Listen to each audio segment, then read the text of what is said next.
Hey everyone, I'm Natasha and thanks so much for joining me today. I'm excited to show you how to make this watercolor manifestation box using just this woodcraft box here.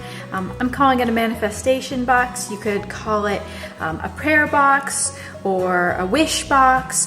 You can use it for a variety of different things, even for some gratitude journaling.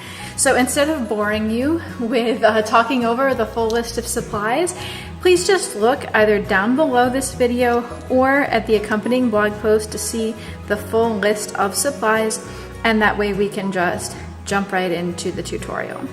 So you do not have to have a box with a cutout top, but do make sure that it's something that's kind of rough and porous. Most of your craft boxes are basswood, and that is fantastic. I've tried to watercolor on a sanded, smooth pine board, and it really didn't look good.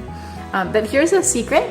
Before I decided to do this tutorial, I checked to make sure that watercolors were going to look nice on my box. I painted the bottom of the box and I love the way it looks. So if you're not sure if your wood box will work, you can always test out your paints on the bottom. You can also go with a cardboard paste box instead. All right, so let's get going. If you have a cutout top like this, then you're going to need some paper. I have this cheapo watercolor paper here. You can absolutely use cardstock or gift wrap, anything that you like. I'm just gonna plop down my box, grab a pencil, and trace it out. And I'm doing this before I paint so that I don't accidentally get wet paint on my paper and I don't draw on top of my painting. Now I can check for any stray pencil lines. Looking good. Okay. And then I'm just gonna set this aside for now. So if you want to watercolor on wood, you're going to need to get your paints nice and thick and juicy. So normally this is probably paint that I would use on paper right there if I just wanted some light color. But you need really thick paint if you want it to look good on wood. So I'm just going to come in and I'm gonna paint straight out of the pan, which I basically never do. And I just got some water on my brown too. Now I know that I want to use my purple and these two blues. So I'm going to put some water on these blues as well and mix them up.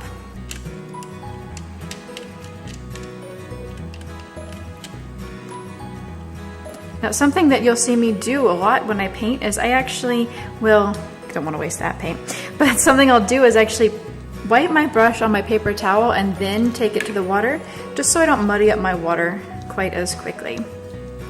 And let's mix up some of this.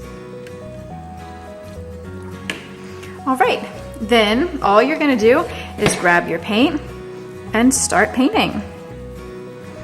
And every inch or two, clean off your brush and grab a different color of paint.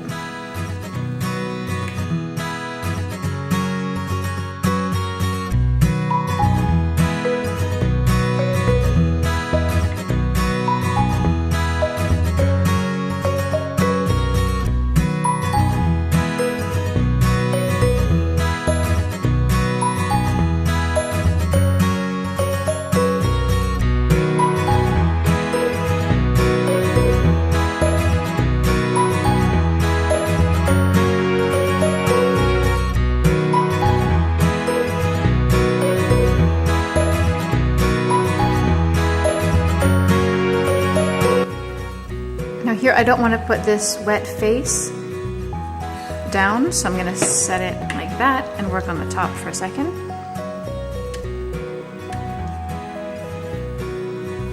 I'm not worrying about any drips going through my box. I'm completely okay with that happening. If you don't want drips to go through an open top box, then you might want to set a piece of paper towel inside your box before you paint.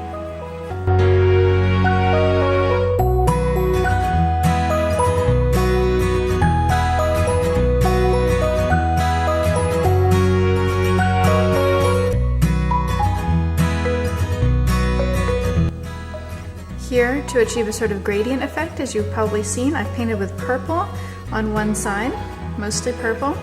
Started blending in some of my light blue, And bring a little bit of purple onto this side too.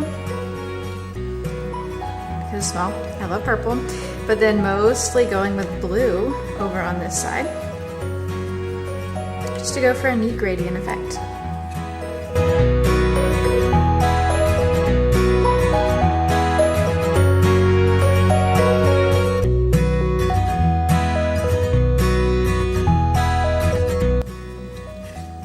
Alright, so at this point I'm going to check to see if this back has dried. I think it's dried enough. And also, before you tip your box, make sure the front doesn't have any water running around and pooling, because that can really mess up the way things look when you tip it and all the water runs. But I'm not seeing any pooled water, and that feels dry enough. So I'm going to go ahead and turn my box on the side and paint this third side.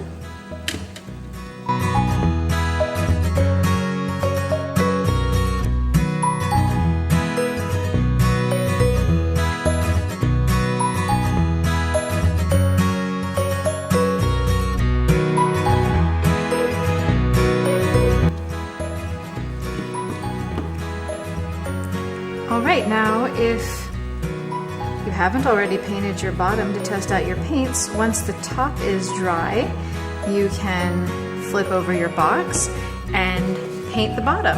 So while your box dries, if you need to cut out a piece of paper to go in behind, that's a really good time to do it. So I'm going to move my box out of the way.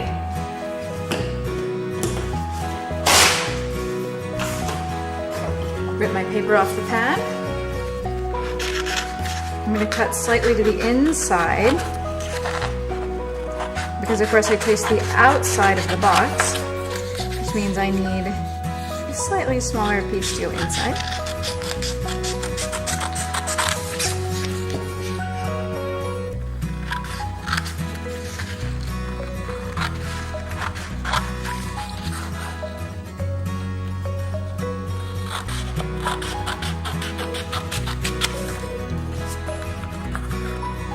Alright, it is a perfect fit now.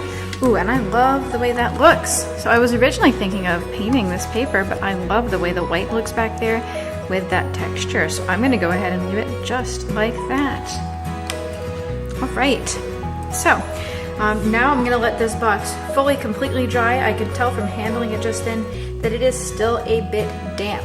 So before you go writing on your box or adding anything underneath some cutaway work, make sure that your box is completely, fully dry. So I'll meet you back here once your paint is dry.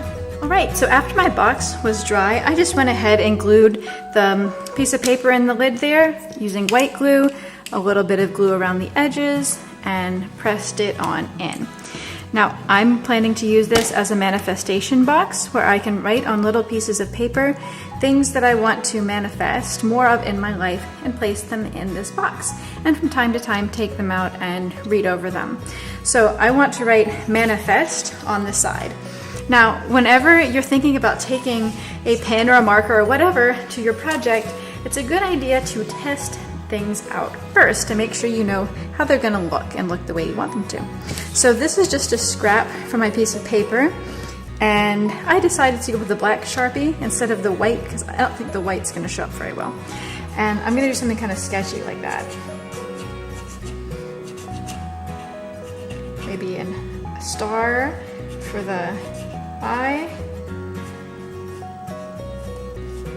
funky S. Alright, I think I'm happy with that. So whatever you want to do, you probably do want to go ahead and test it out on your scrap paper to make sure there are no unpleasant surprises. Okay, so I'm going to come on over to the side of my box and write it again.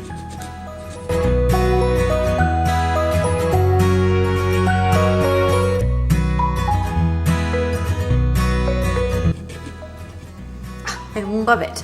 It's so funky and fun and absolutely perfect for me. In fact, I'm gonna add a few more stars. So there's no reason to stop embellishing just because you're done painting. You can grab markers, stickers, whatever you would like to. I can't draw and talk at the same time. Whatever you would like to have on your special box and decorate it up. So I really hope that you enjoyed watching me make this watercolor box for a manifestation box, and that you enjoy making your own. Make sure to hit the thumbs up so I know that you enjoyed, and subscribe to my channel so that you don't miss out on the next painting or crafting tutorial.